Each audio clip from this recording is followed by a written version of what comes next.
Hello दोस्तों, good morning, good afternoon and good evening. So my name is Shyam Upadhyay. Again मैं आपके साथ एक नए लेक्चर के साथ, lecture number 5, and we will see AWS regions and availability zone. तो AWS क्लाउड में एज अ न्यू कस्टमर जब आप एसोसिएट होते हैं तो क्लाउड कंप्यूटिंग के सर्विसेज का अगेन कहीं ना कहीं एक फिजिकल एग्जिस्टेंस है जिसको हम डेटा सेंटर बोल सकते हैं। AWS इटसेल्फ आपका कहीं ना कहीं एंड यूजर को सर्विसेज अवेलेबल कराने के लिए बैकएंड में उन्होंने अपने कुछ डेटा सेंटर्स लगा रखे हैं। और डेटा सेंटर्स का जो कंट्रोल है, बैकएंड जो फिजिकल कंट्रोल है, वो AWS खुद मैनेज करता है।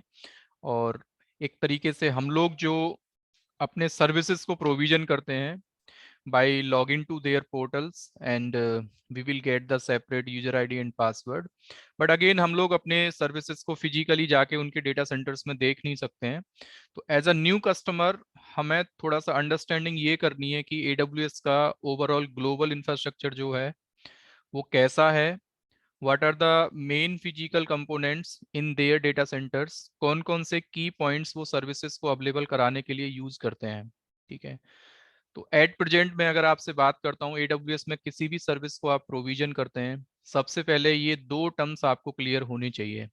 AWS क्लाउड में रीजन और अवेलेबिलिटी जोन का मतलब क्या होता है। ठीक है। तो रीजन को आप सीधा सा ये समझ लें कि AWS का कोई एक सिंगल डेटा सेंटर है जिसको मैं यहाँ रीजन बोल रहा हूँ। ठीक है। यानी कि एक जियोग्राफिक लोकेशन पे AWS जब अपने डेटा सेंटर को स्टेब्लिश करता है तो जनरली वो उस जियोग्राफिक लोकेशन को रीजन बोलते हैं टेक्निकली। बट कहीं ना कहीं आपको अंडरस्टैंड ये करना पड़ेगा, अगर मैं कहीं ना कहीं डिजास्टर रिकवरी या फिर हाई अवेलेबिलिटी की बात करता हूं तो ये एप्लीकेशन के लिए दो पॉइंट आपके बहुत ही इंपॉर्टेंट होते हैं जब प्रोडक्शन आपका लाइव होता है। एप्लीकेशन का हाई अवेलेबिलिटी और डेटा सेंटर का डिजास्टर रिकवरी। तो कहीं ना कहीं अगर मैंने आपसे बोला कि region is equal to your data centre तो ये लाइन कहीं ना कहीं मेरे को गलत लग रहा है, क्योंकि आप इस चीज को ना टेक्निकली थोड़ा सा एक्सप्लोर करते हैं। If we have the single data centre inside the particular country जहाँ पे AWS अपने डेटा सेंटर को स्टेब्लिश करके बैठा है, तो कहीं ना कहीं अगर ये पूरा डेटा सेंटर मेरा डाउन जाता है एट एनी पॉइंट, सपोज करो, तो कहीं ना कहीं जो एप्लीकेशन आपने उनके डेटा सेंटर में जो सर्वर आपने लगा रखा है, और अगर डेटा सेंटर मेरा कंप्लीटली डाउन होता है, कोई भी डिजास्टर हुआ जिसकी वजह से डेटा सेंटर अगर डाउन हुआ, तो कहीं ना कहीं आपका जो एप्लीकेशन है, आपके जो सर्वर्स, आपने जो सर्विसेज उनके डेटा सेंटर में प्रोविजन कर रखे हैं, सर्विसेज भी आपके डाउन हो जाएंगे कहीं ना कहीं। बट क्वेश्चन यहाँ पे ये निकल के आता है, क्या AWS के पास किसी भी कंट्री में जाके, जिस चीज को वो टेक्निकली एक रीजन बोलते हैं, वहां पे दे have the single data centre, तो AWS ने सिंपल इस चीज को ना थोड़ा सा आपको अच्छे तरीके से डिजाइन करके दिया है just for your application availability. मतलब एप्लीकेशन आपका एट एनी कॉस्ट आपका डाउन नहीं होना चाहिए। तो AWS टेक्निकली डियर बोलता क्या है कि आप जब भी उनके पास सर्विसेज लेने जाते हैं ना, तो रीजन का मतलब है AWS has the multiple data centre inside the single region. यानी कि एक, मैं अगर आपसे मुंबई या फिर इंडिया के स्पेसिफिक सिटी की आपसे बात करता हूं, तो India has the approved region for AWS data centres. But India is not a small city और स्मॉल कंट्री, आप ऐसा बोल सकते हैं। India has the n number of cities. तो इन्होंने क्या किया, अपना खुद का मैनेजमेंट उस तरीके से प्लान किया कि इंडिया में इटसेल्फ मुंबई में जाके इन्होंने अपने डेटा सेंटर्स को लगाया। और ऑफिशियली AWS ने ये भी बता रखा है, आप उनके अगर एट प्रेजेंट 26 रीजन्स अवेलेबल हैं, तो आप ये समझ लें कि 26 रीजन्स में how many data centres they have. उन्होंने ऑफिशियली इसका डॉक्यूमेंट भी आपको अवेलेबल करा रखा है। मतलब अगर मैं चाहता हूं अपने एप्लीकेशन को किसी भी एक डेटा सेंटर में जाके प्रोविजन कर सकता हूं ऑफिशियली। अगर मैं इंडिया की आपसे बात करता हूं, तो इंडिया में AWS के पास इटसेल्फ आपका एक मुंबई करके रीजन है, और यहाँ पे उनके पास 3 डिफरेंट डेटा सेंटर्स हैं। बट इन डेटा सेंटर्स को हम लोग AWS की टर्मिनोलॉजी में बोलते हैं अवेलेबिलिटी जोन। अवेलेबिलिटी जोन का शॉर्ट फॉर्म में हम लोग AZ भी बोलते हैं। तो मिनिमम AWS की मैं आपसे बात करता हूं, तो एक रीजन में कहीं ना कहीं दो मिनिमम AZ तो उनके पास है ही। मतलब ऐसा कोई रीजन AWS के पास या जियोग्राफिक लोकेशन नहीं है जहाँ पे मिनिमम 2 अवेलेबिलिटी जोन नहीं है, दे have the at least 2 availability zone. तो इन अवेलेबिलिटी जोन से फायदा हमें बस ये हो रहा है कि अगर आपका किसी एट एनी मोमेंट आपका एक डेटा सेंटर अगर डाउन जाता है, तो आपका उस कंडीशन में you have the next available availability zone या फिर डेटा सेंटर। तो आप अपना एप्लीकेशन का जो डिप्लॉयमेंट है, प्रोविजनिंग है, उसको आप मल्टी एजेड में भी आप कर सकते हैं, मल्टीपल डेटा सेंटर्स में भी आप कर सकते हैं। और यहाँ पे अगर आपके माइंड में ऐसा कोई पॉइंट आता है कि व्हाट अबाउट द लेटेंसी, अगर we have the region, we have the multiple availability zones, मेरे एप्लीकेशन का लेटेंसी क्या होगा if I will access my application over the internet? तो क्या ऐसा भी AWS ने कर रखा है विद इन द रीजन, हर एक एजेंट से अलग अलग लेटेंसी आपको मिलने वाला है? तो ऐसा भी यहाँ पे कोई प्रॉब्लम आपको देखने को नहीं मिलेगा। लेटेंसी में ओनली जो डिफरेंस हमें देखने को मिलता है, AWS का एक दूसरा रीजन आपने जो कि बहुत बड़े डिस्टेंस पे जाके है, may be this can be the US में they have the official country में जिसको बोल सकता हूँ जहाँ पे AWS का ऑफिशियल एक रीजन है, जहाँ पे उनके पास टोटल 6 डेटा सेंटर्स उन्होंने लगा रखे हैं। तो आप ये समझ लें कि ये 6 डेटा सेंटर्स उनके यूएस नॉर्थ वर्जीनिया में हैं। यानी कि मैं चाहूँ तो सेम एप्लीकेशन को मुंबई में भी प्रोविजन कर सकता हूँ, सेम एप्लीकेशन को नॉर्थ वर्जीनिया यूएस के रीजन में भी मैं कर सकता हूँ। और AWS ने ये क्लियर में बता रखा है कि जितने भी डेटा सेंटर्स आपके within the region available हैं, availability zones, they are highly connected with the proper fibre channel. यानी कि अगर आपको एक अवेलेबिलिटी जोन से अपने एप्लीकेशन को माइग्रेट करके दूसरे डेटा सेंटर में या दूसरे एजेंट में ले जाना पड़ा, तो they have the, you can say, their manage network, उस मैनेज नेटवर्क से वो आपके डेटा को माइग्रेट कर सकते हैं। ये तो आपका एक कॉन्फ़िगरेशन मैंने आपको बताया। इवन उनके जितने भी रीजन्स भी हैं, चाहे रीजन आपका दूसरे कंट्री में क्यों ना हो, रीजन भी आपस में उनके इंटरकनेक्टेड हैं। तो एप्लीकेशन को ओवरऑल प्रोविजन करने के we have the 3 different way in AWS cloud. आप एप्लीकेशन को रीजन लेवल से प्रोविजन कर सकते हैं या अवेलेबिलिटी जोन लेवल से कर सकते हैं।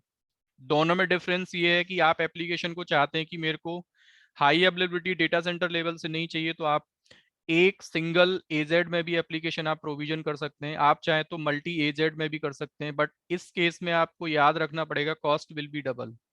ऐसा नहीं है AWS क्लाउड में किसी एप्लीकेशन को आप प्रोविजन करते हैं तो दो जगह अगर एप्लीकेशन आपका चलता है तो कॉस्ट भी आपका सेम होगा, this will be the double cost. अगर एक एजेड का कॉस्ट आप 10 रुपीज देते हैं, तो आप ये अज्यूम कर लें कि वही कॉस्ट आपका टोटल दूसरे एजेड का मिला के that will B 20 rupees again, just for example, right.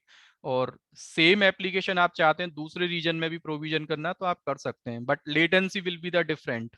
Mumbai से एप्लीकेशन आप अगर इंडिया से बैठ के एक्सेस करते हैं तो you will get the good speed, और सेम एप्लीकेशन को if you will access from the north Virginia then you can assume you will get the some minor difference in the latency, right?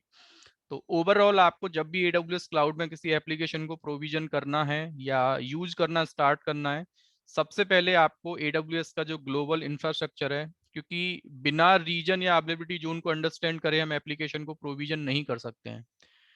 AWS ने regions को और availability zone को further uniquely identify करने के लिए एक unique code भी assign कर रखा है। और आगे चल के मैं हो सकता है मुंबई भी बोलूं, और मुंबई का ऑफिशियल जो रीजन का कोड है दैट इज AP साउथ 1। तो आप समझ जाएं आगे के लेक्चर्स में जब मैं आपसे बोलूंगा कि please create the application inside the AP south 1, तो आप समझ सकते हैं उस चीज को। I am talking about the specific Mumbai region. और इसमें ही अगर आप फर्दर क्वेश्चन पूछते हैं कि Mumbai have the 3 different availability zones, तो उनके भी क्या इन्होंने कोड दे रखे हैं। तो इनसाइड द रीजन आपके पास जितने भी एजेड होते हैं उनके भी AWS ने आपको अवेलेबिलिटी जोन के कोड अवेलेबल करा रखे हैं। यानी उसका जो कॉम्बिनेशन होता है with respect to your region code, यानी कि you will have to write complete region code first AP south 1। तो पहला जो एजेड होगा उसका जो कोड होगा AP south 1A। Same order में दूसरा जो आपका एजेड होगा उसका जो कोड आपको देखने को मिलेगा अवेलेबिलिटी जोन का that will B AP south 1B। और सेम ऑर्डर में अगर आप मेरे से बात करते हैं थर्ड अवेलेबिलिटी जोन का, तो उसका जो कोड आपका होगा डियर AP साउथ 1C।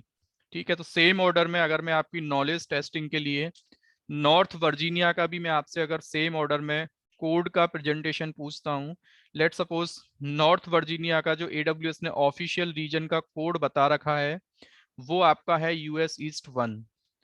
और इटसेल्फ आपसे अगर पूछा जाए कि नॉर्थ वर्जीनिया में they have the 6 approved availability zones, so what will be the availability zone code respectively, तो आप सीधा सा आंसर कर सकते हैं starting from the US east -1A, और ये आपका फिर होगा 1B, next 1C, 1D, 1E and 1F। तो 6 different availability zone north Virginia में है। उनका एजेड कोड अगर हमें पता करना है तो कॉम्बिनेशन होता है रीजन का कोड और फिर डेटा सेंटर का नंबर या अवेलेबिलिटी जोन का नंबर। तो ABCDEF ये आपके एजेड नंबर हो गए, और इनका कॉम्बिनेशन अगर हम मिलाते हैं with region code US east 1A। ठीक है, तो पर्टिकुलरली इस लेक्चर में मैंने आपसे बस बात किया है कि AWS का पूरा कंप्लीट बैकएंड इंफ्रास्ट्रक्चर कैसा है, हमारा सर्विस एग्जैक्टली प्रोविजन उनके फिजिकल कंपोनेंट्स, कौन से फिजिकल कंपोनेंट्स को यूज करके हम प्रोविजन करते हैं। तो they have the region and availability zone. हर एक सर्विस के लिए you will have to define your region and then availability zone. Service exactly आपका बैकएंड में कहाँ पे होगा, this will define by the region and availability zone. तो at present they have the 26 regions and availability zone जो count है 84, and this is not the static number.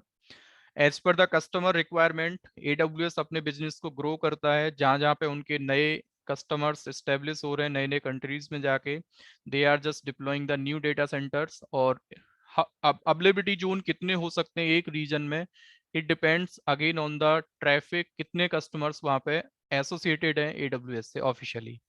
इस चीज का काउंट अगर आपको इंटरनेट से फाइंड करना है कि कितना अभी प्रेजेंट में काउंट है आपका AWS रीजन्स और अवेलेबिलिटी जोन्स का, तो आप गूगल पे जाके सिंपल इस कीवर्ड के साथ सर्च कर सकते हैं।